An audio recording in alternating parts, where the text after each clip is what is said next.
presentación, compartir. Bueno, se ve ahí el PowerPoint, ¿no? Sí. Sí, Lali, se ve. Perfecto. Bueno, entonces ahora sí entramos a la presentación de, digamos, de las perspectivas de eso que identificamos como el campo liberal, ¿no? La public choice y el liberalismo rawlsiano, ¿no? Que son las dos vertientes, digamos, que elegimos para trabajar esto que problematizamos, digamos, en términos Foucaultianos como la coincidencia, digamos, en la figura de los individuos, de sujetos de derecho y agentes económicos, ¿no? De hecho, la public choice suele incluirse en lo que se identifica como enfoques económicos de la política.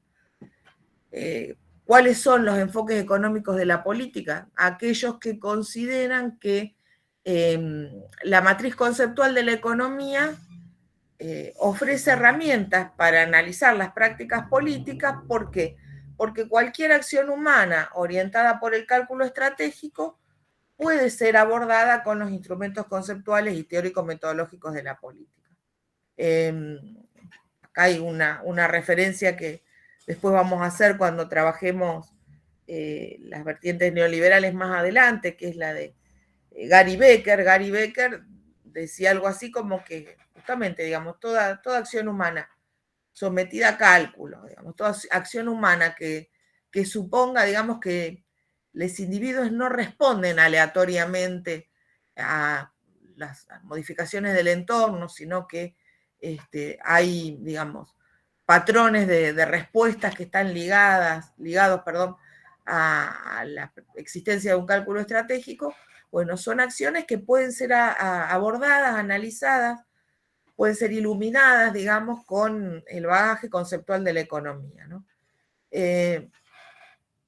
Y en este sentido, este enfoque económico de la política lo que permite, en la perspectiva, digamos, de los propios teóricos de la public choice, es mostrar, digamos, que los desajustes que podría haber, digamos, en las situaciones de convivencia social, la existencia de individuos que tienen distintas visiones acerca del mundo, diferentes objetivos, que planifican sus acciones de manera distinta, no tiene que ver con la ignorancia, digamos, ¿no? Esos desajustes o esa diversidad de estrategias no tiene que ver con la ignorancia de los individuos, sino justamente con el modo singular, pero ajustado a la racionalidad del cálculo estratégico, con el que los individuos orientan sus conductas, ¿no?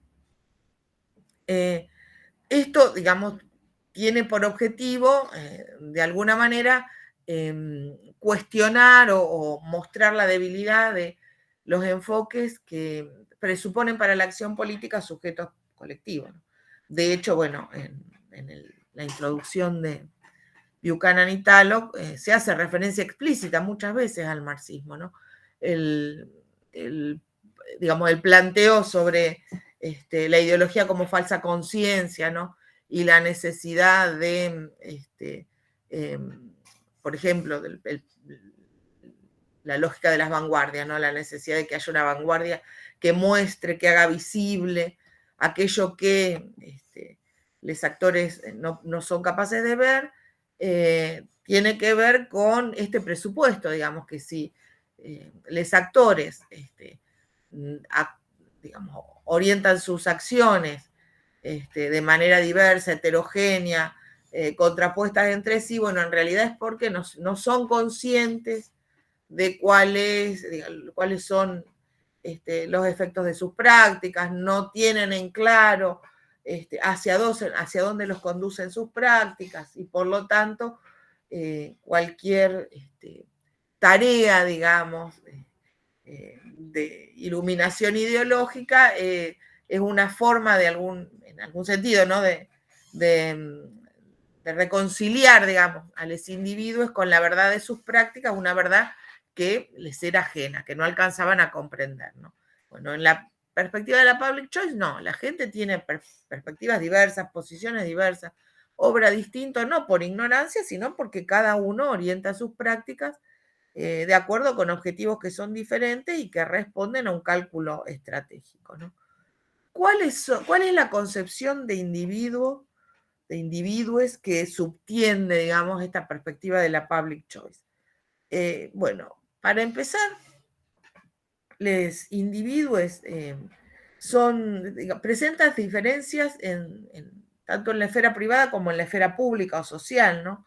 No les podemos pedir a los individuos que, que actúen de la misma manera en el espacio de lo íntimo, en el espacio de lo social, persiguen objetos diferentes, pero esas diferencias, digamos, no se ordenan en un orden, en un esquema de prioridades o de valoraciones, digamos, que haga que algunas sean mejores que las otras, ¿no? Responden simplemente a un modo de ser diferente y a un modo de comportamiento diverso. En ese sentido también, digamos, volviendo sobre lo que decíamos anteriormente, en esa diversidad de conductas no se trata de identificar algunas que respondan, digamos, al esquema, digamos, del error o la ignorancia. En realidad son todas conductas diferentes que deben ser abordadas entre sí en una situación, digamos, de paridad. En su misma diferencia hay paridad entre estas distintas formas de comportamiento.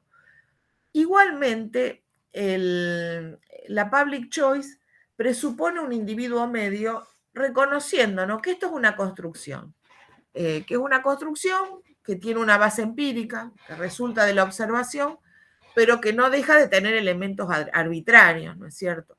¿Y cuál es este individuo medio sobre el cual, digamos, se orientan las decisiones estratégicas de la política? Es un individuo en el cual, esa es la fórmula que usa, lo copié textual, Buchanan y Tallock en la introducción, es aquel que cuando se enfrenta a una elección real en una situación de intercambio, siempre elige más en vez de menos.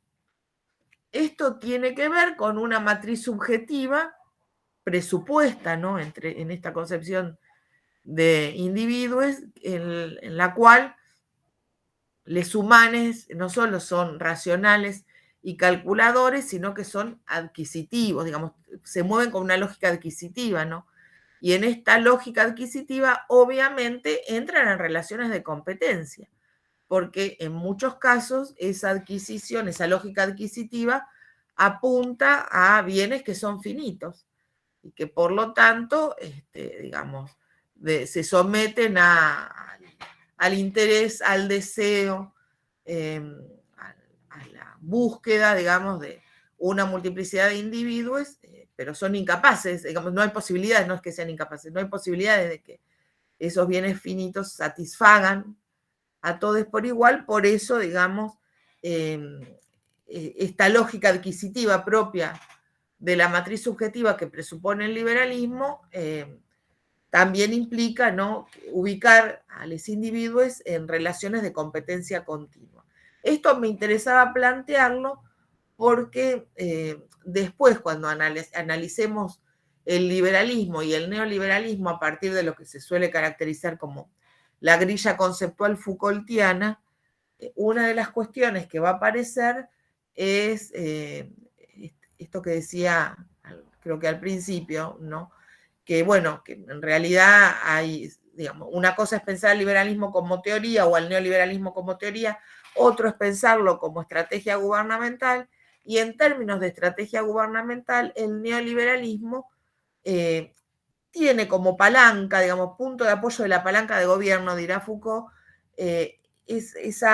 digamos, ese elemento digamos, de competencia por la adquisición de bienes que rige las conductas de los individuos, ¿no?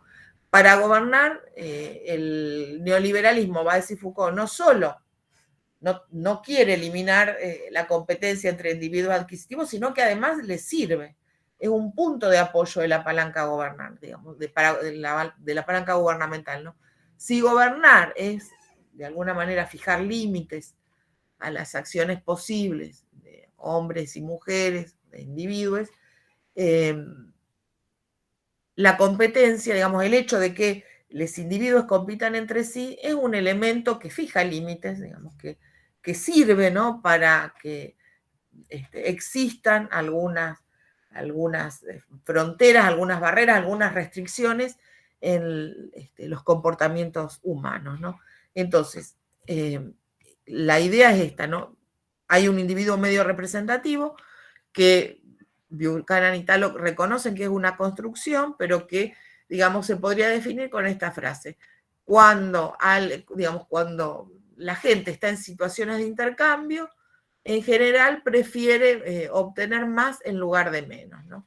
Y esta fórmula da cuenta de un individuo que no es solo racional, que no solo actúa de acuerdo a un cálculo estratégico, sino que ese cálculo estratégico se rige por una lógica adquisitiva y una lógica que involucra a los individuos en mecanismos de competencia, ¿no?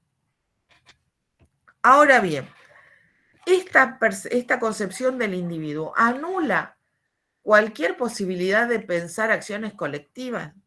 Es decir, esta perspectiva liberal implica que el foco debe estar puesto solo en las acciones individuales, implica que, digamos, no hay lugar para las acciones colectivas o que en todo caso, si las acciones colectivas existen, tienen lugar en el campo de la política, deben ser analizadas de manera subordinada con respecto a las acciones individuales. No, digo, teniendo en cuenta que esta es una perspectiva teórica, public choice, ¿qué quiere decir? Digo, la traducción literal, no de elección pública, ¿a qué se refiere?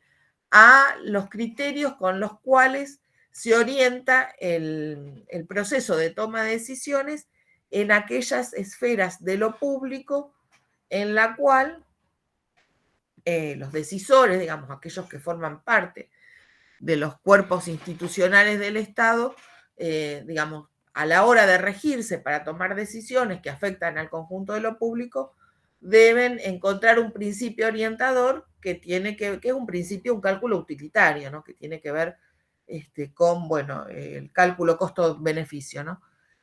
Digo, en esta perspectiva, solo entra en el radar, digamos, de las preocupaciones de la public choice las acciones individuales. No, de hecho la public choice reconoce que hay acciones colectivas que advienen, que tienen lugar cuando los individuos, en razón de ese cálculo estratégico al que someten sus conductas, encuentran que para perseguir determinados objetivos, para obtener determinados fines, la acción colectiva funciona mejor que la acción individual, ¿no? Hay maneras de lograr determinados objetivos que son más eficaces cuando se inscriben en la lógica de la acción colectiva que cuando se inscriben en la lógica de la acción individual. Esta idea, digamos, estos planteos, estas caracterizaciones que ofrece la public choice acerca de los individuos sostienen la opción teórica del individualismo metodológico, ¿no? El punto de partida, como decíamos antes, para el análisis es el dato objetivo de que la sociedad está compuesta por individuos que son diferentes. No importa, dicen los autores, como principio, digamos, que rige la elección pública, no hace falta que mensuremos cuán diferentes son los individuos. Alcanza con que entendamos que son diferentes, que esas diferencias no implican órdenes prioritarios, no hay algunas diferencias que son más importantes que otras, no hay diferencias eliminables y diferencias ineliminables. Simplemente son diferentes, esas diferencias deben ser tomadas en condiciones de paridad, digamos. Esto en algún sentido suena a lo que vamos a ver con Laclau, ¿no? Todas las diferencias tienen el mismo valor. Y bueno, digamos, cuando analizamos procesos políticos, tenemos que tener en cuenta que la unidad mínima de análisis son estos individuos que son diferentes, que, bueno, actúan de manera diferente, persiguen objetivos estratégicos, ¿no? Y digamos, también esto lo reconocen los autores, no quiere decir que no haya situaciones en las cuales la sumatoria de acciones individuales orientadas por el cálculo racional sea insuficiente para explicar hechos colectivos, ¿no? La verdad que hay situaciones en las cuales esto parece que no alcanza, que uno tiene que ir mucho, que tiene que ir más allá, ¿no? No sé, una avalancha en una cancha, un pogo en un que tiene que pueda tener consecuencias funestas, ¿no? En un recital. ¿Es simplemente la sumatoria de acciones individuales? Bueno, capaz que no, pero en realidad la acción individual es el único elemento verificable, como decíamos antes. ¿El vínculo de clase es empíricamente verificable? En esta perspectiva, no. En esta perspectiva, suponer un vínculo de clase es siempre ir más allá de lo empíricamente observable. En todo caso, lo empíricamente observable es que una cantidad de personas que corresponden a un mismo sector socioocupacional, que tienen ingresos similares, que trabajan en condiciones similares, responden de manera simultánea y de forma similar a, no sé, políticas salariales, políticas públicas, lo que queramos analizar. Eso es lo constatable.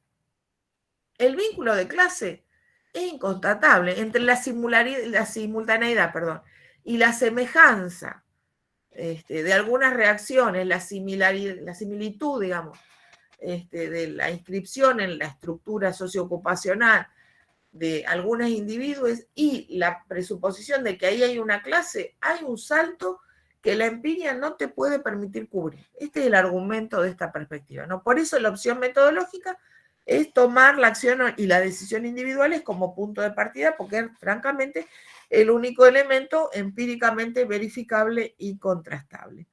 Esto no quiere decir que los individuos con quienes nos topamos en la vida cotidiana o en el análisis de la ciencia política sean necesariamente individuos egoístas, calculadores, hedonistas, volcados sobre sí mismos. En realidad, la figura del Homo economicus, que está tan tematizada ahora en relación a los enfoques de la grilla Foucaultiana sobre el neoliberalismo, para los teóricos de la public choice no implica necesariamente un individuo egoísta, digamos, un tipo que orienta un individuo, una mujer, un hombre, quien sea, ¿no? Que oriente su acción de acuerdo al cálculo estratégico, no necesariamente es un individuo sustancialmente egoísta o hedonista. No hay que presuponer en eso una condición antropológica, si ustedes quieren. Es una opción que responde a una estrategia metodológica sostenida en las posibilidades que ofrece un campo de observación como es el de las acciones digamos, que tienen lugar al interior, en el marco de las dinámicas sociales, los procesos políticos, ¿no es cierto? De ahí a suponer que esos individuos que actúan movidos por el cálculo estratégico son hedonistas o son egoístas, hay nuevamente un salto en el vacío. No hay, en este planteo, digamos, en esta concepción sobre el individuo, no hay presuposición de naturaleza humana, podríamos decir, no hay presuposición de universal antropológico. Es simplemente una opción metodológica, ¿no? Incluso los mismos autores dicen, bueno, habrá quienes podrán decir, hay un montón de situaciones en las cuales los individuos no se orientan por el cálculo estratégico. Y es cierto, solo que de esas acciones no nos vamos a ocupar. Nosotros nos vamos a ocupar de las acciones individuales que responden a un cálculo estratégico. Sin que Lali, ahí alguien tenía un comentario, perdón. Sí, no, sí. hola, profe. Porque recién abrió el micrófono. No, Sí. no la quería interrumpir. No sé si... Sí. Cuando se habla de individualismo metodológico, es lo mismo que algunos autores No liberales. sé quién era el que tenía el comentario o la que tenía el comentario. Hola, ¿me escuchan? ¿No lo escuchás? No. ¿No me escuchan? Fabricio, yo sí lo escucho. Mira. No sé por qué. ¿Tendrás el volumen alto, Lali, por las dudas, digo? A ver, espérame que me voy a ir del PowerPoint. Se escucha bajito, pero se escucha. Voy a aumentar el volumen de mi micrófono, a ver si es eso. Bueno, si querés, ahí está. Fabricio. A ver si puede repetir, Fabricio. Hola, ¿me escucha ahí, profe? ¿Me escucha? No, Ali, No. te pido que hagas ¿No lo escuchás? No, Ay, qué loco. Sí, yo sí lo escucho. qué no sé. loco. ¿Me haces de traductora? Dale. Decime, Fabricio, que era Bueno, lo que era lo había. que había puesto ahí. Sí, cuando se habla de individualismo metodológico, algunos autores liberales hablan de la praxeología. Me preguntaba si era lo mismo, que Ajá, es él el pregunta, estudio de la sociedad a través del individuo, digamos. a ver, sí, era lo que él había escrito acá, preguntando, dice, ¿el individualismo metodológico es lo mismo que la praxeología? Dice que algunos autores liberales hablan de eso. No, en realidad la praxeología es un campo de observación y de reflexión que tiene que ver con el análisis de las conductas humanas. Y la praxeología es, digamos, un campo recortado a partir, digamos, de los debates teóricos que se dan en la escuela austríaca. No son cosas incompatibles, ¿eh? Lo que, de hecho, ahora no me acuerdo si era von Mises o Hayek que dicen algo así como que el liberalismo no necesita un debate sobre la naturaleza antropológica de los individuos, lo que necesita es una praxeología, es decir, un saber sobre las prácticas humanas, cómo acontecen, en qué contextos, en respuesta a qué, con qué motivaciones, ¿no es cierto? Pero no son cosas divorciadas entre sí, no son incompatibles. La praxeología, podríamos decir, es un campo del saber ligado con el análisis de las conductas humanas que responde también al principio del individualismo metodológico. De hecho, ya te digo, Fabricio, una de las cuestiones que planteaba, ya no me acuerdo, miembro de la escuela austríaca, me parece que era von Mises, pero no quiero errarle, era esto, ¿no? Que el liberalismo no necesitaba un saber sobre la naturaleza humana, no necesitaba discurrir sobre un universal antropológico, necesitaba, digamos, construir herramientas conceptuales para analizar las prácticas humanas, las acciones humanas. Y bueno, en ese sentido, el punto de partida también era el individualismo metodológico, ¿no? No sé si hay otra pregunta, si esto contesta la pregunta.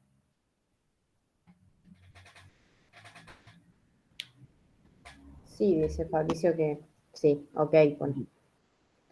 Bueno, No sé si alguien no más sé, la verdad es rarísimo que vos lo escuches y yo no, Sí. pero bueno. Porque además me escuchás a mí, no es que no escuchás a nadie, o sea. Claro, sí, sí, bueno, ¿qué se le va a hacer? De la Son tecnología. esos secretos de las nuevas tecnologías, Sí, que sí. son oscuras para El la mente humano. humana o mentes humanas como la mía, por lo menos. Sí, de hecho, bueno, todo esto que estamos diciendo ahora que Fabricio hizo mención a la praxeología, después es importante tenerlo en cuenta porque vamos a ver cómo lo recuperan estos autores que trabajan desde la grilla Foucaultiana, digamos, de análisis del neoliberalismo. El propio Foucault, Dardo y Laval, que tenemos también unos capítulos incluidos, Lazarato, ¿no? Efectivamente, uno de los planteos que hace Foucault es que, digamos, el presupuesto subjetivo con el que opera la gubernamentalidad liberal es individuos racionales, calculadores, que someten su conducta al cálculo estratégico, que son adquisitivos, ¿no? Ahora, ¿qué va a decir Foucault? Bueno, lo que pasa es que el liberalismo, digamos, fabrica los sujetos que necesita para gobernar de alguna manera, ¿no? Entonces, lo que hay que analizar es cómo, a través de qué mecanismo, el liberalismo primero, el neoliberalismo después, bueno, se vale de ciertas tecnologías para producir individuos con estas características, ¿no? Porque efectivamente, digamos, si esto no es un universal antropológico,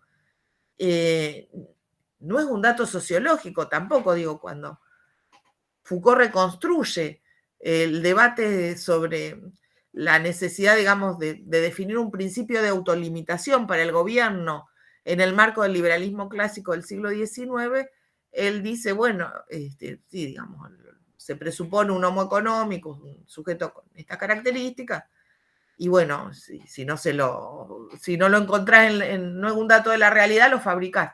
Bueno, la verdad que en el siglo XIX, hasta medio del siglo XIX, no podríamos decir que ese es un dato sociológico. Que si vos mapeás la sociedad europea, te encontrás con un porcentaje, digamos, mayoritario de individuos que se rijan a sí mismos por la lógica del cálculo estratégico, que, digamos, oriente sus acciones con un criterio adquisitivo, ¿no? En realidad todavía hay muchos lazos de solidaridad orgánica entre los miembros de las sociedades europeas. Ahora, también es cierto que, como dice Foucault, el capitalismo en simultáneo pone en funcionamiento toda una maquinaria para producir sujetos con estas características, ¿no? Entonces, qué sé yo, los sistemas de ahorro, los planes de vivienda obrera, esto ya lo identificó como una situación problemática Engels en la década del 70. Vieron que el trabajo clásico que se suele leer es La situación de la clase obrera, que es del 44, en el cual describe las condiciones de hacinamiento en la cual vivía la familia obrera, digamos, con esa frase famosa, ¿no? Las camas que no alcanzan a enfriarse, todo amontonado, se levanta uno y se acuesta otro. Bueno, en el 70 dice, la verdad las condiciones de la vivienda obrera ya no son las mismas que cuando yo escribí la situación de la clase obrera inglesa. Ahora, ¿a qué costo la clase obrera, digamos, consiguió estas mejoras en sus condiciones habitacionales, diríamos hoy? Bueno, al costo de no poder cambiar de trabajo porque tiene que asegurarse el trabajo con las condiciones que se le impongan para poder pagar el crédito de la casa. A condición de no poder desplazarse geográficamente, digamos. Hasta mediados del siglo XIX había, digamos, un flujo, diríamos, migratorio interno, ¿no? Que respondía a la búsqueda de estos sectores de la clase obrera más explotados que intentaban, bueno, buscar dentro de la misma ciudad o en ciudades cercanas ocupaciones, trabajos que les garantizaran mejores condiciones de vida. Una vez que el trabajador se endeudó para pagar la casa, ya esa alternativa le queda clausurada, ¿no? Entonces se convierte en una especie de, digamos, animal calculador, ¿no? Un individuo calculador que tiene que planificar su vida de acuerdo a la racionalidad, digamos, del pago de esta deuda contraída, ¿no? Para pagar su casa. Entonces, esto también, digamos, genera con efectos de subjetivación, el individuo previsor, si ustedes quieren, y genera formas, esto creo que alguno de ustedes lo puso en el práctico, formas de sujetamiento, de subjetivación, al mismo tiempo subjetiva y sujeta, ¿no? Produce formas de sujeción porque lo ata a este individuo que se piensa en función de ordenar su vida para pagar el crédito hipotecario, digamos, queda atado a una condición laboral determinada, a una residencia fija, etc. Pero esto me parecía interesante ya anticiparlo porque dado que además los mismos autores, digamos, que trabajamos para pensar la public choice, que son como las cabezas visibles, los pensadores inaugurales, digamos, que sistematizan por primera vez este campo de la public choice, reconocen que esta es una construcción, digamos, ese individuo medio que ellos presuponen que es el que en una situación de intercambio siempre elige más antes que menos,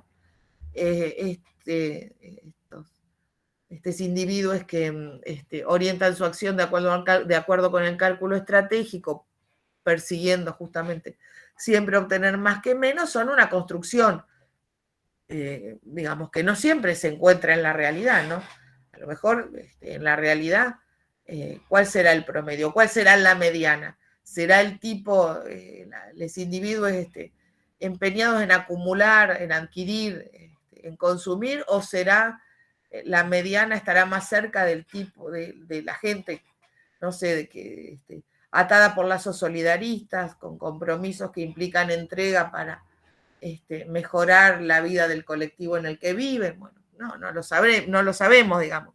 Esto es una construcción conceptual que sirve de orientación, ¿no? Bueno, lo que le va a agregar Foucault y todos los que trabajen en esta línea a esta construcción conceptual es esta idea, digamos, es un presupuesto necesario para definir una estrategia gubernamental, y de hecho podríamos decir que así funciona la caracterización de los individuos para la public choice. Si es necesario generar criterios orientadores en los procesos de toma de decisiones, hay que presuponer un ideal tipo subjetivo, que es este individuo medio, como dicen Buchanan y Talo, que en situaciones de intercambio prefiere más antes que menos, orientando su acción de acuerdo al cálculo estratégico, ¿no?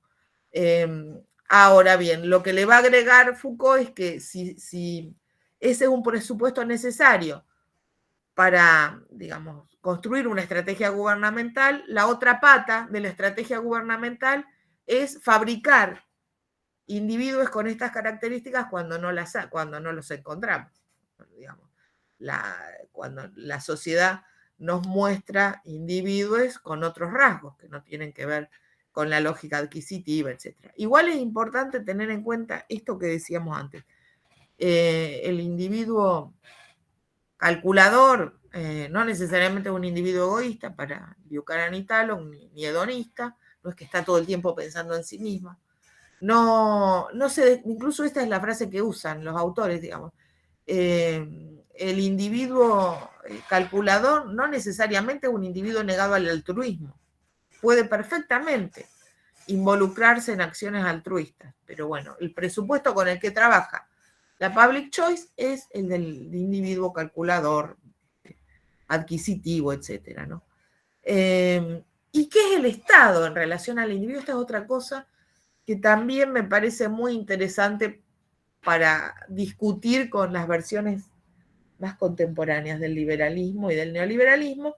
El Estado, dice Buchanan y Talon, es el conjunto de procesos o máquinas o instituciones que permiten que la acción colectiva tenga lugar. Acuérdense, primera cuestión, ¿qué es la acción colectiva? Es la acción que emprenden los individuos cuando consideran, de acuerdo al cálculo estratégico, que la persecución de algunos objetivos es más fácil, es más eficaz, organizándose colectivamente, que emprendiendo esos objetivos, la consecución de esos objetivos de manera individual.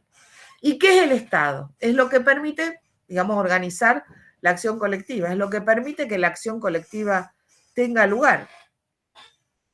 Obviamente, estableciendo un conjunto de condicionantes, ¿no? Las regulaciones jurídicas e institucionales son condicionantes para las acciones tanto individuales como colectivas, ¿no? Pero hay dos cuestiones interesantes, ¿no? Pensando en estas fórmulas, digamos, de las nuevas derechas, ¿no? De un individualismo hipertrofiado prácticamente, que en la perspectiva de la public choice, por un lado, digamos, hay muchas situaciones en las cuales es identificable una elección de los individuos por la actividad colectiva antes que por la actividad individual. Hay situaciones en las cuales los individuos prefieren, para conseguir sus propios fines, la acción colectiva antes que la acción individual. ¿Y qué es lo que permite que la acción colectiva tenga lugar? El Estado. Esto, digo, me parece que es un elemento significativo, ¿no? Que de alguna manera, por un lado, marca un giro, ¿no? Un punto de quiebre en la tradición del liberalismo en relación, digamos, a las propuestas de algunas fórmulas del neoliberalismo o de algunas fórmulas de estas derechas extremas, ¿no? Que proponen un individualismo hipertrofiado, Y por otro lado, también, digo, es significativo que el Estado, digamos, a pesar de que se reconoce que es una institución que pone condiciones, también es considerada una institución necesaria para que la acción colectiva tenga lugar, porque no siempre los individuos optan por la acción individual, ¿no? Y en este sentido, ¿a qué llamaríamos procesos políticos? Son aquellos procesos a través de los cuales los individuos deciden intentar conseguir sus objetivos de manera colectiva, ¿no? Y para ello entablan algún tipo de relación con el Estado. Como el Estado es lo que hace posible que la acción colectiva tenga lugar, cuando los individuos deciden encarar algunas acciones de manera colectiva, tienen que entrar en relación necesariamente con el Estado, ¿no es cierto? Yo siempre pongo un ejemplo así crudo, brutal. Si yo quiero construir un puente que es una Rosario Victoria, por más que nos pongamos de acuerdo colectivamente, sin, digamos, el marco regulatorio y los resortes instrumentales que provee el Estado, no nos vamos, va a ser imposible. No sabemos, no podemos, cómo licitamos, cómo hacemos el cálculo de materiales, cómo hacemos el monitoreo. Digo, esas son cuestiones que requieren justamente del marco regulatorio del Estado para que esa acción colectiva, a través de la cual se consideró que era prioritario construir un puente que cruce el río Paraná y una Rosario Victoria, digo, de manera como digamos, parte de ese registro de acciones colectivas, ¿no? Entonces, digo, acá es interesante porque justamente, ¿no? Para no caer en estas etiquetas cómodas, ¿no? Que construyen una especie de constructo medio, ¿no? Sobre qué propone el liberalismo y qué propone el neoliberalismo, una especie de artefacto que surge de tomar algunos elementos que nos parecen que en promedio identifican al liberalismo o al neoliberalismo. Bueno, en realidad no es así. Incluso, digo, si uno quiere dar una discusión seria con esas posiciones, hay que tener en claro que hay muchos matices, que hay muchas cuestiones muy sólidamente planteadas en algunas de estas vertientes, concretamente la public choice, ¿no es cierto? Y que, bueno, no podemos tener un intercambio conceptual con esta perspectiva si en el punto de partida lo que hacemos es una especie de acto mecánico de homogeneización que nos permite, digamos, trabajar con un constructo artificial que con una etiqueta de liberal o neoliberal, bueno, juntó algunas piezas y las tomó como emblemáticas de una determinada posición política, ¿no? Yo creo que acá hay matices interesantes para relevar en la public choice. Digamos, ¿cómo procedería el análisis político en la perspectiva de la public choice? Bueno, para empezar, el objetivo es proveer de criterios para la toma de decisiones públicas, ¿no? Es decir, de decisiones que afectan al colectivo en función justamente del modo en que a través del Estado se puede vehiculizar la acción colectiva para aquellas cuestiones respecto de las cuales los individuos consideran que es más fácil lograr los objetivos actuando colectivamente que haciéndolo individualmente, ¿no? Bueno, ¿cuáles son los criterios con los que, digamos, se trabaja en esta fórmula de análisis político de la public choice? Obviamente el punto de partida es la sociedad formada por individuos racionales, haciendo la salvedad, como dicen los propios autores, que hay un rango de conductas que no son racionales y que, bueno, también, digamos, forman parte del repertorio conductual posible para los humanos, pero bueno, esas no son las acciones que entran de manera directa, ¿no?, en el campo de análisis de la public choice. En todo caso, entrarán de manera indirecta en la medida en que las acciones irracionales de los individuos obturen la posibilidad de vehiculizar la acción colectiva regida por el cálculo estratégico, ¿no? La otra cuestión que se toma como elemento fundamental para el análisis es la existencia de una relación compleja entre un Estado limitado, ¿qué quiere decir limitado? Que va a intervenir solo, que debe intervenir solo sobre aquellos, digamos, aquel rango de cuestiones que los individuos definen que ameritan ser encaradas de manera colectiva, ¿no es cierto? No va a intervenir sobre cualquier cosa, va a intervenir sobre aquellas cuestiones que los individuos resuelvan que vale la pena, digamos, que sean objeto de acción colectiva, ¿no? Y digo, los costos de la maquinaria estatal.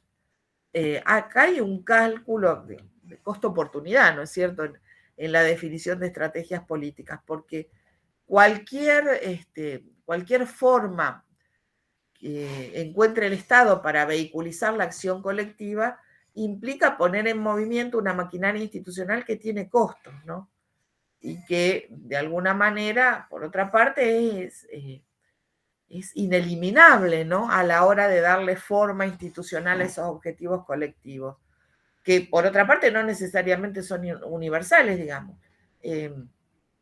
Dado que justamente el costo de la maquinaria institucional del Estado presupone trabajar con un presupuesto, ¿no?, que implica racionalizar el uso de recursos finitos, evidentemente es necesario, digamos, establecer un criterio de balance, ¿no?, entre las demandas de esos individuos en relación a aquellas cuestiones respecto de las cuales creen que vale la pena apuntar o apostar a las acciones colectivas, ¿no?, y las respuestas que da el Estado, ¿no?, porque no todos los objetivos, digamos, no hay coincidencia en cuáles son los objetivos que ameritan ser perseguidos de manera colectiva, ¿no?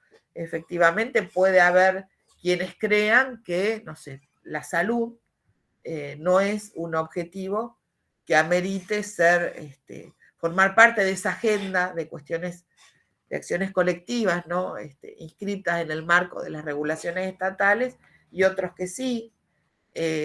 Habrá quienes crean que la infraestructura de puertos y caminos es fundamental para, digamos, que tenga lugar la mecánica de intercambios propia de la sociedad capitalista, y que por lo tanto eso es un rango, digamos, define un rango de cuestiones que deben ser encaradas o dirigidas por el Estado, y otros que no, ¿no es cierto? Entonces, digamos, hay que tener en cuenta que, por un lado, digamos, la public choice se aboca al análisis de ese conjunto de acciones racionales encaradas por individuos racionales. Hay un conjunto de acciones que no son racionales, que se reconocen como posibilidad de las conductas individuales, pero que no entran directamente en el rango o en el repertorio, digamos, en la agenda de las políticas públicas, o en todo caso entran solo indirectamente. Y por otra parte,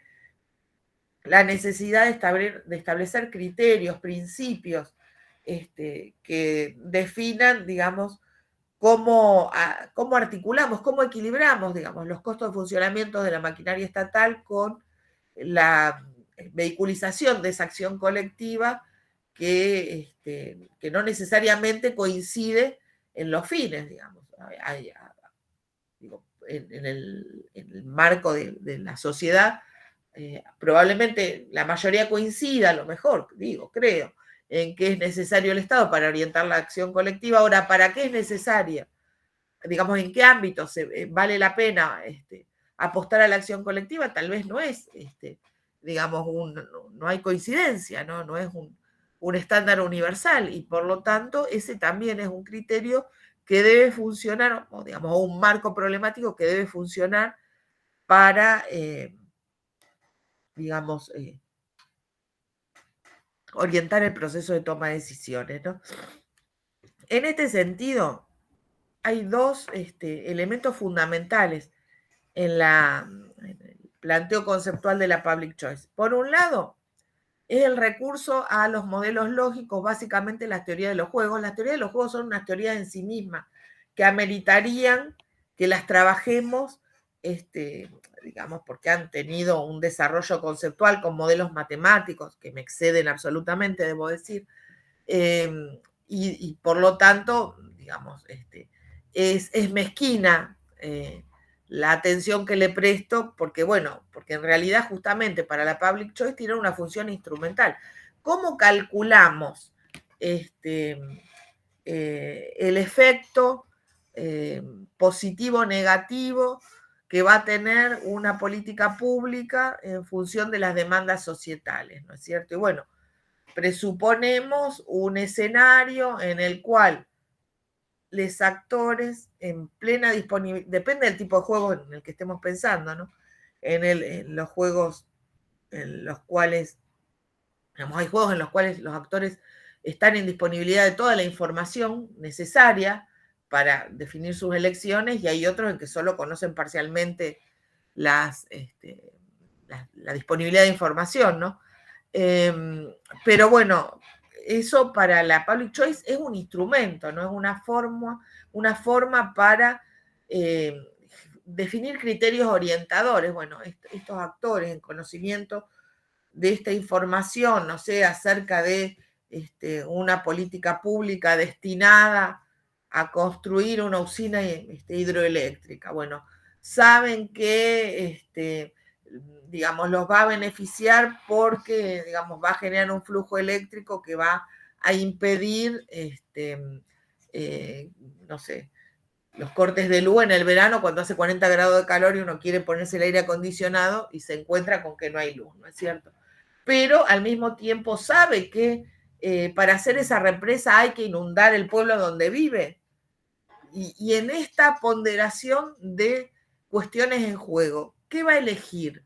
¿Cómo, digamos, se posicionaría ante una elección que confrontara alternativas, digamos, dramáticamente opuestas, ¿no? Bueno, estos modelos lógicos basados en las teorías de los juegos son los que, digamos, les proveen el instrumento para, digamos, trazar la reconstrucción del escenario, para volver previsibles o medianamente previsibles las reacciones de los ciudadanos, los votantes, digo, porque esto podría ser un criterio orientador para el diseño de un programa de gobierno de un partido político. Entonces, bueno, digamos, cómo trazar un programa de gobierno, a qué obras darle prioridades, cómo anticiparse a la evaluación que haría un eventual o una eventual votante respecto, digamos, a las alternativas que ofrece ese programa de gobierno. Bueno, este esquema, digamos, que provee la teoría de los juegos podría ser un instrumento, ¿no?, para definir las posibles estratégicas. Y digo, este es el instrumento. ¿Y cuál es el criterio? Sobre todo cuando estamos pensando en los decisores, ¿no?, en los procesos que tienen lugar en el marco de las instituciones estatales, en las cuales los decisores tienen que optar por alternativas que en algunos casos son excluyentes. Bueno, digamos, el presupuesto es que el juego político debe ser maximizador de beneficios y por lo tanto el criterio es un criterio de utilidad que formuló Jeremy Bentham a fines del siglo XVIII, en estos términos lo formuló, la mayor felicidad para el mayor número. Bueno, acá a lo mejor el concepto de felicidad todavía tiene una connotación moral que esta perspectiva, digamos, no involucraría, ¿no? Pero sería la mayor satisfacción para la mayor cantidad de beneficios para el mayor número de gente posible, ¿no? Este es el criterio, sobre todo cuando trabajamos con la public choice como principio que rige las acciones de los representantes de las instituciones estatales. Como criterio, cuando se construye un programa de un gobierno de un partido, tal vez habría que ver, ¿no es cierto? Si el partido de antemano define a qué sector del electorado le apunta, bueno, en todo caso, los mayores beneficios para el mayor número se pensarán en el marco de ese rango social al que le apunta el programa electoral, ¿no? Pero bueno, estos serían los criterios, ¿no? Este sería el principio con el que se rige el proceso de toma de decisiones y el instrumento para anticipar, digamos, las respuestas de los destinatarios de estas acciones públicas serían los modelos matemáticos de las teorías de los juegos. Bueno, creo que hasta acá llegamos, sí, con la public choice. No sé si hay alguna pregunta, algún comentario.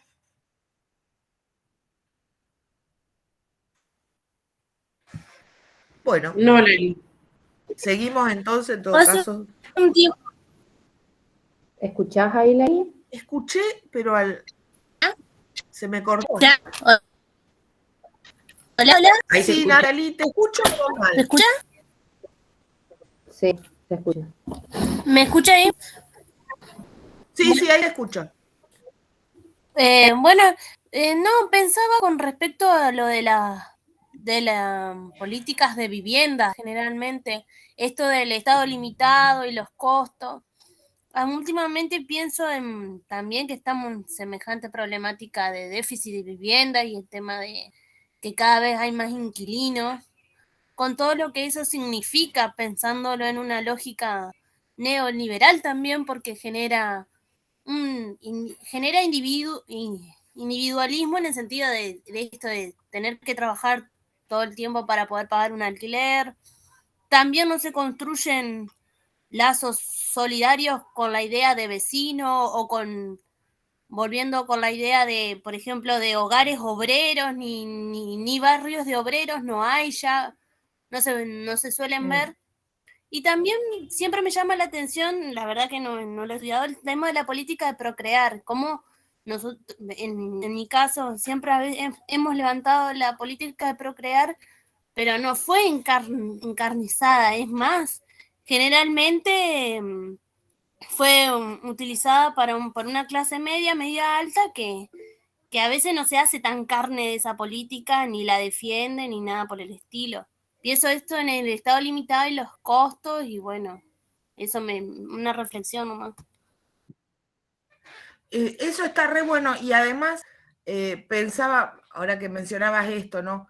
Finalmente la política procrear a quién estaba destinada, digamos, los beneficiarios que presuponía eran los que efectivamente después tuvieron la alternativa de anotarse en el programa y salir sorteados, ¿no? Y el modo, pensaba esto, un poco también corriéndose del tema o no tanto, que también, por un lado, digamos, la política de vivienda en realidad, si es que hay una política de vivienda pública, el tema de la vivienda, vamos a decir, el tema de la vivienda se ha convertido, como vos decías, en un punto de apoyo de la potenciación del individualismo. Porque, ¿qué es lo que acentúa la puesta en agenda, sobre todo, digamos, a partir de la maquinaria semiótica de los medios, ¿no? La puesta en agenda del problema de la vivienda. Lo que acentúa es el sentido de lo propio, no el sentido de lo colectivo. Yo quiero ser propietario de mi vivienda, a punto tal de que acá no se ha discutido nunca la cuestión de la vivienda pública en alquiler, de la vivienda construida por el Estado y puesta en alquiler, de los alquileres sociales. Que eso existe en Europa, que en realidad también tuvo su deriva porque se convirtió en núcleos habitacionales de segunda, donde nadie quería ir, asociados, digamos, estigmatizados, ¿no? Porque se asociaban a poblaciones marginales en el límite de la legalidad. Pero digo, igual, como alternativa revisada, ¿por qué no discutir la cuestión de alquileres sociales? ¿Por qué el tema de la vivienda siempre se piensa en fabricar propietarios? ¿No? Que no digo que esté mal, pero digo, como una alternativa suplementaria, nunca se trabajó la cuestión de los alquileres sociales. Viviendas que, en el caso de Francia, son en general viviendas de propiedad horizontal, Francia, España, ¿no? Que el Estado le alquila a costos muy bajos a gente de un determinado rango de ingresos, ¿no? Y fíjense que una de las cuestiones que ocurrió en los últimos tiempos es que con el problema habitacional que hay en las grandes ciudades europeas, sin embargo, descendió enormemente la nómina de aspirantes a estos alquileres sociales, justamente porque como, digamos, el imaginario del capitalismo neoliberal nos exige ciertos estándares de consumo, nos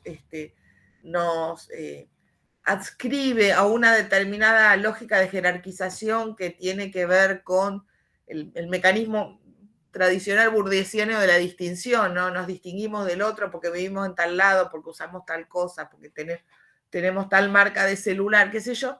Eso, digamos, de alguna manera caló tan hondo que la gente dejó de inscribirse en los, como bajó mucho por lo menos, ¿no? La nómina de aspirantes a los alquileres sociales, porque, digamos, vivir en un departamento gestionado, que es propiedad del Estado y alquilado a bajo costo, es considerado como una especie de estigma, ¿no? Como una marca que hace visible que uno está en el último rango, digamos, de la jerarquía de la sociedad, del capitalismo neoliberal, ¿no?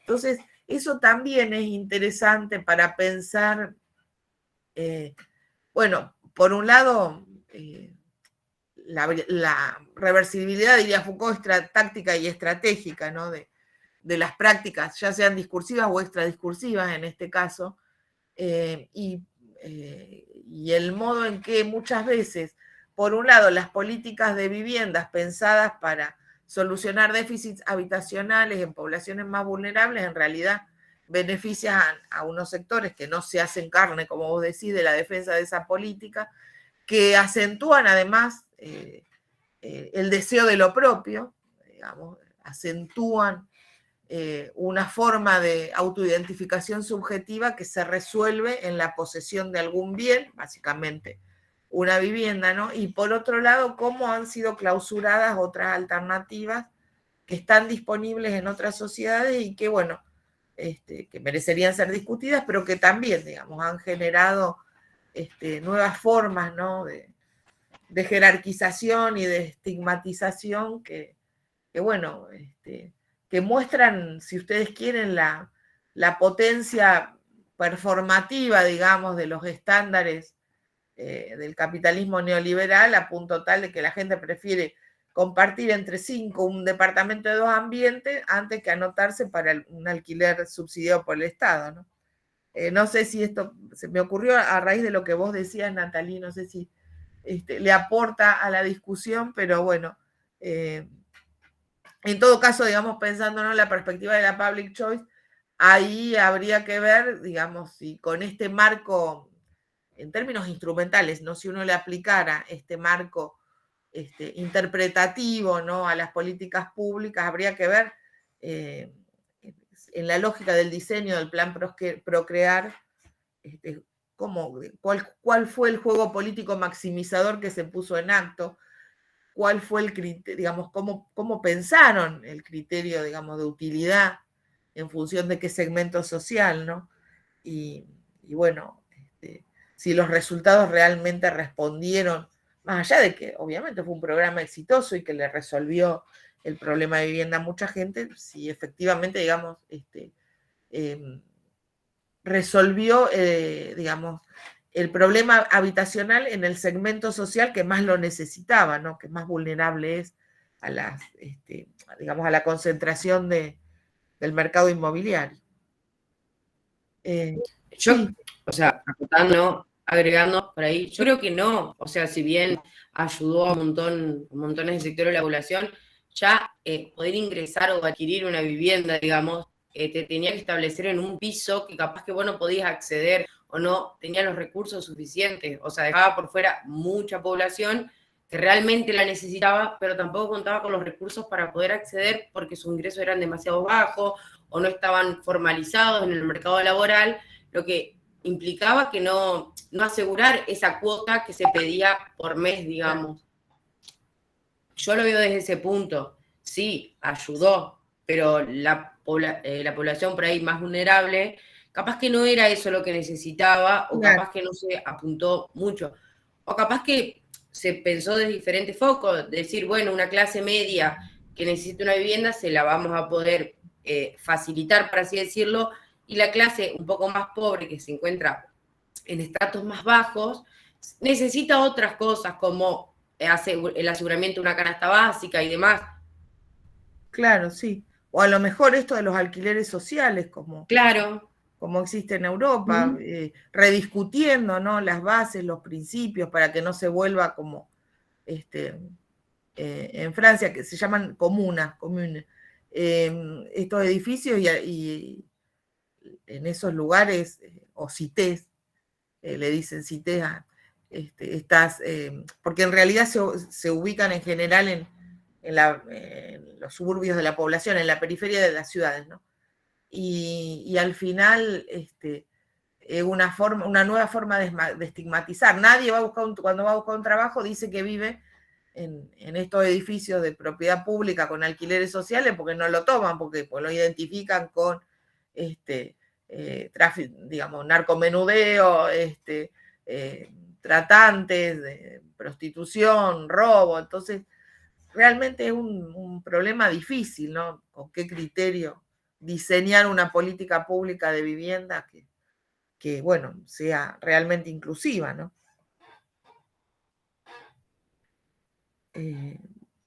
No sé si hay alguna otra intervención, si no avanzo y después si quieren nos damos otros minutos antes de cerrar la clase. La otra perspectiva que me interesaba trabajar es la de John Rawls. Ustedes saben, siempre les doy este ejemplo porque vieron que liberal en Estados Unidos es una posición de centro izquierda. En realidad, Rawls, como liberal, cuadraría muy bien en esa lógica de partición del campo político propia del mundo norteamericano, en el cual liberal es una posición de centro izquierda. Y ustedes saben que hay una organización, podríamos decir, libertaria, o del liberalismo extremo, que se llama liberalismo.org, que hasta no hace mucho tiempo tenía, digamos, uno entraba a la página y tenía distintas etiquetas, ¿no? Y una de las etiquetas era enemigos del liberalismo. Y entre los enemigos del liberalismo estaban en el mismo nivel más o menos Rawls y Chávez, para que ustedes se den una idea de digamos, lo compleja que es la figura de Rawls para el liberalismo, sobre todo para el liberalismo fácticamente existente, diríamos, en el mundo contemporáneo, ¿no? O en las formas, o las versiones más de derecha del liberalismo. Los planteos rawlsianos son planteos muy incómodos, ¿no? Que ponen en cuestión el principio, digamos, de la prescindencia que propone esta versión más de derecha del liberalismo, que supone que el Estado no tiene que intervenir, no tiene que promover políticas de redistribución, porque no hay nada que redistribuir, digamos. Habría algo para redistribuir si la distribución actual violara las normas, estuviera contra la ley, pero como digamos, el régimen de propiedad privada está sancionado jurídicamente, las formas de apropiación privada de recursos en realidad responden a un orden jurídicamente establecido y no hay nada que redistribuir, ¿no? Entonces, los planteos rawlsianos generan incomodidad, ¿no? Porque en realidad podríamos decir que Rawls se hace cargo con toda la complejidad del problema de el tradicional conflicto de la política moderna, que es la tensión entre libertad e igualdad, ¿no? La libertad pensada, sobre todo en términos liberales, ¿no?, como no interferencia, y como elemento que potencia los elementos, digamos, las condiciones propias del individuo, ¿no? Digamos, aquellos rasgos, elementos de los que los individuos son portadores, y la igualdad como ese mecanismo que intenta generar las condiciones que pongan a los individuos en situaciones de paridad y que por lo tanto requieran de alguna forma de intervención, que es considerada justamente como interferencia, ¿no? En el sentido de obstrucción de la libertad, ¿no? En este sentido, Rawls trata de conciliar los dos principios, ¿no? La libertad y la igualdad, y sobre todo, digamos, en el punto de partida y en lo que algunos han llamado, y el propio Rawls llama digamos, el elemento de prioridad lexicográfica, que es, ¿qué quiere decir esto? Digamos, el elemento a partir del que uno tiene que aceptar como válido para que después toda la construcción teórica posterior tenga sentido, ¿no? Entonces, el principio de prioridad lexicográfica para Rawls, haciéndose cargo, ¿no?, de las tensiones entre libertad e igualdad, ¿cuál es? Es la idea de que la sociedad es una estructura de cooperación. Por eso yo siempre digo, digamos, que si uno no está de acuerdo con el punto de partida, después no tiene sentido discutir más nada en el planteo de Rawls, porque, bueno, esta primera condición tiene esta singularidad, ¿no? Tiene prioridad lexicográfica, ¿no? Entonces, partiendo de la idea, digamos, de que la sociedad es una estructura de cooperación,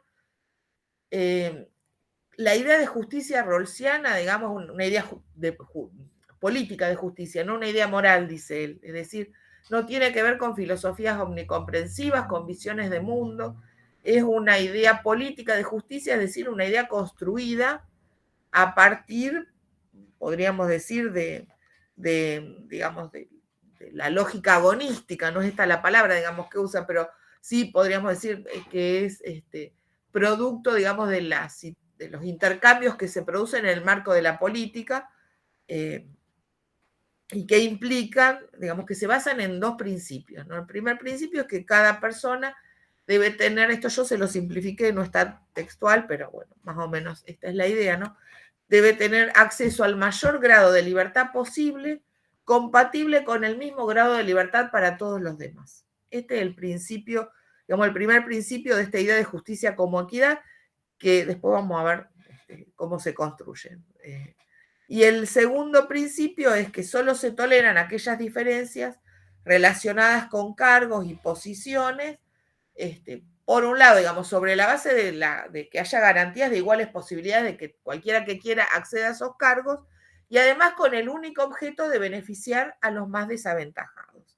Estos son los dos principios que le dan contenido a la idea de justicia como equidad, que en realidad muchos han destacado que es un principio más formal que sustantivo, pero bueno, uno podría decir que aún en términos formales esto le da contenido a la idea de justicia como equidad, que cada uno tenga el mayor grado de libertad posible, compatible con el mismo grado de libertad para todos los demás, y que solo se acepten las diferencias relacionadas con puestos y cargos que estén abiertos para que cualquiera que quiera pueda acceder, y que solo tengan el objeto, que se justifiquen, digamos, con el objetivo de beneficiar a los más desaventajados, ¿no?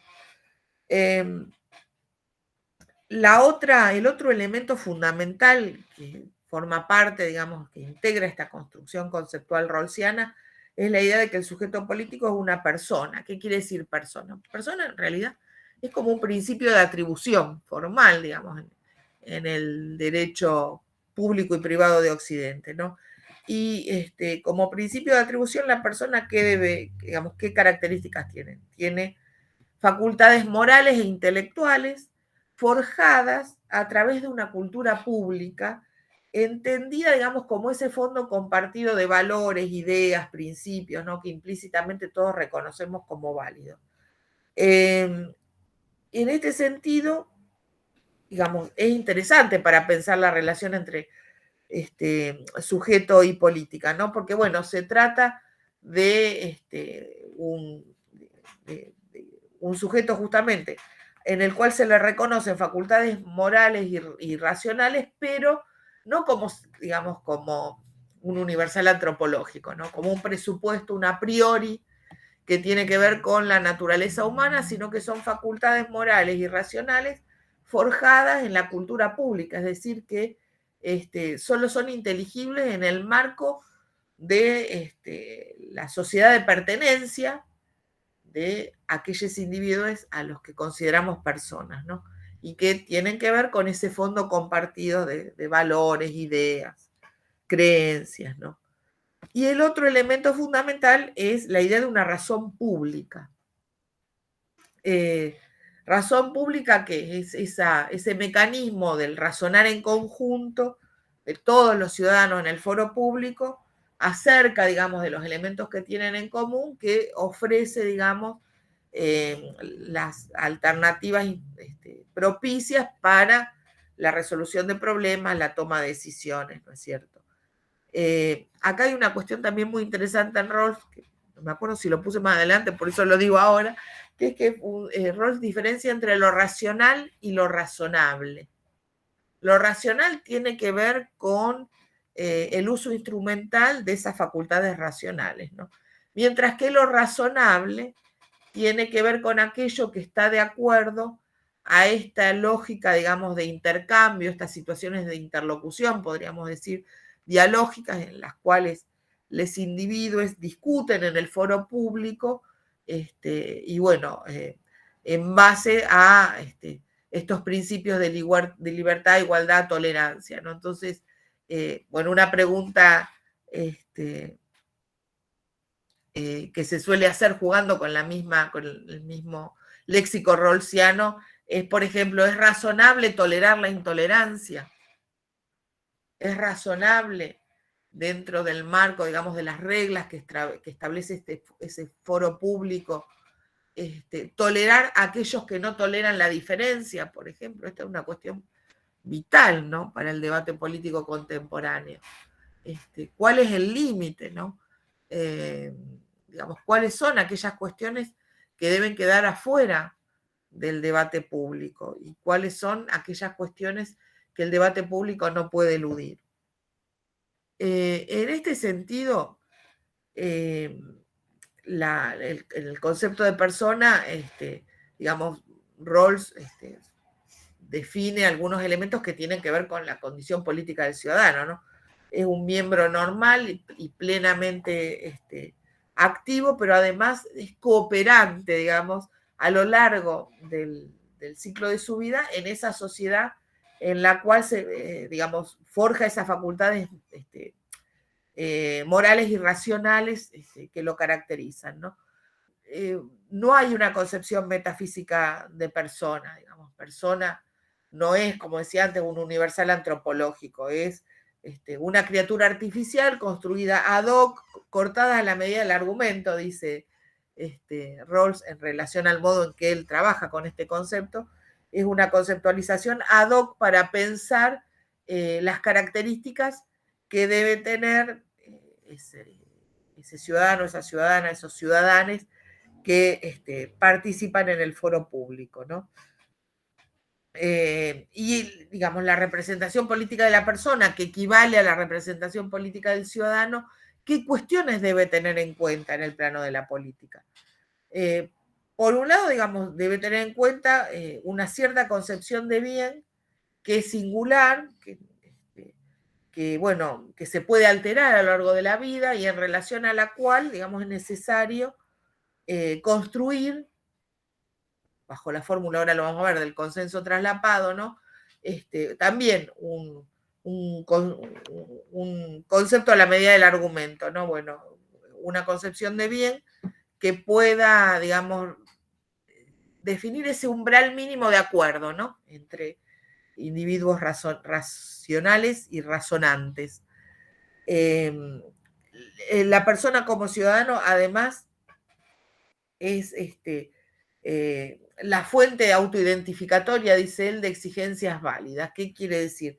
Es el principio a partir del cual alguien se identifica a sí mismo en el marco, digamos, de ese debate público y considera que justamente como miembro de esa estructura de cooperación y en el marco de ese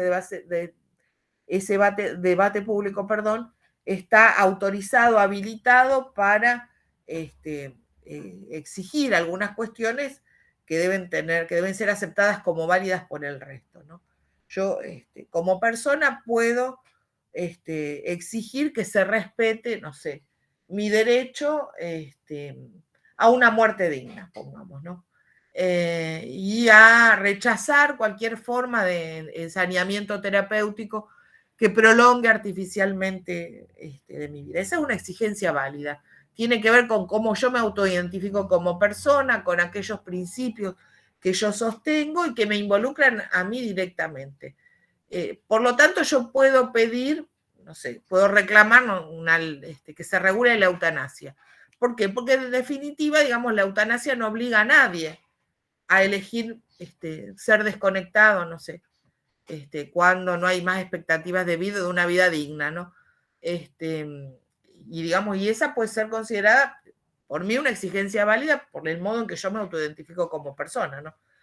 Bueno, habrá otras formas de autoidentificación como persona que cuestionarán esto. Hay que ver si esa es una exigencia válida aplicable para todo el resto, ¿no es cierto? Es una cuestión que adquiere centralidad, digamos, en el debate, por ejemplo, sobre el aborto, sobre la eutanasia, ¿no? Si yo me autoidentifico como persona, mi condición de criatura de Dios, obviamente no voy a estar de acuerdo. Ahora, yo le puedo pedir a la ley que considere a todas las personas bajo esta misma figuración. Esa es una cuestión también que amerita la discusión, ¿no? Y tiene la capacidad de responsabilizarse. Yo puedo reclamar, puedo, digamos, sentirme autorizado a un determinado rango de exigencias válidas, pero me tengo también que hacer responsable por lo que esas exigencias implican, por el modo, digamos, en que me posiciono en ese foro público, que es el modelo, digamos, dialógico, ¿no? A partir del cual Rawls piensa el intercambio político. La idea rawlsiana de persona es realmente fundamental para sostener tanto la idea de sociedad como estructura de cooperación, ¿no? Como un sistema equitativo de cooperación que se extiende a lo largo del tiempo. Si nosotros pensáramos a los sujetos que componen a una sociedad como posiciones en el marco de los flujos sistémicos, no podríamos sostener esta idea de que la sociedad es una estructura de cooperación. Para pensar a la sociedad como una estructura de cooperación hay que pensarla compuesta por personas, aun cuando las facultades morales y racionales de la persona formen parte, digamos, de esa cultura pública, ¿no? De la que habla Rawls. También la idea de justicia como equidad, ¿no? La justicia como equidad que surge además de un acuerdo político racional, informado, voluntario, razonado, ¿no? En el cual, bueno, todos los que discutimos, a través de este mecanismo del consenso traslapado o entrecruzado, generamos, digamos, estas formas de acuerdos mínimos, ¿no? Y establecemos qué cuestiones estamos dispuestos a dejar de lado para llegar a esos acuerdos mínimos. Bueno, eso solo se sostiene con esta concepción rawlsiana de persona, ¿no?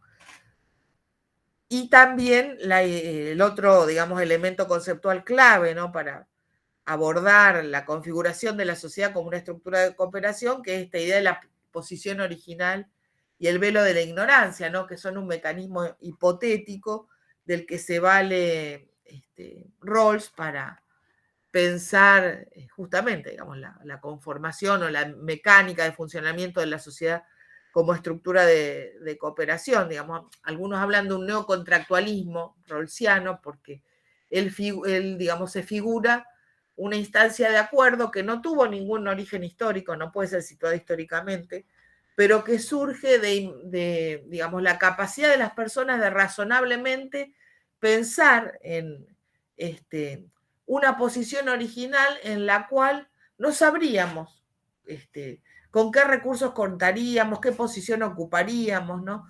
Y por lo tanto, en esa ficción de la posición originaria, en la cual hay un velo de ignorancia, como le llama él, respecto a qué posición vamos a ocupar en la sociedad. Digamos, si nosotros nos tuviéramos que imaginar discutiendo qué tipo de sociedad querríamos, sin saber si vamos a ser ricos o pobres, si vamos a tener acceso a formas de capital simbólico como la educación superior, o si vamos a tener que dedicarnos al trabajo manual, si no sabemos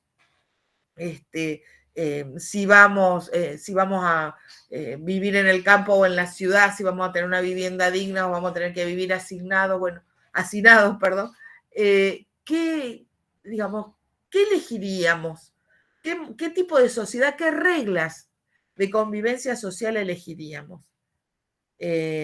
Bueno, seguramente, dice Rawls, si estuviéramos en esa situación, elegiríamos esos dos principios con los que empecé la presentación del pensamiento rawlsiano, ¿no? Elegiríamos una sociedad en la cual cada uno tuviera el mayor grado de libertad posible, compatible con el mismo grado de libertad para el resto de los miembros de la sociedad, y elegiríamos una sociedad en la cual las únicas diferencias admitidas tuvieran que ver con cargos que estuvieran abiertos para todo el mundo y que tuvieran por objeto beneficiar a los más desaventajados. Como no sabemos si vamos a estar nosotros entre los más desaventajados, capaz que sí, seguramente elegiríamos una sociedad que piense, digamos, en formas de protección para los más desaventajados, ¿no?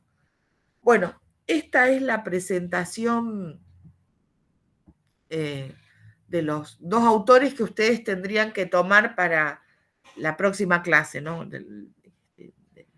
Los autores cuyos textos están seleccionados para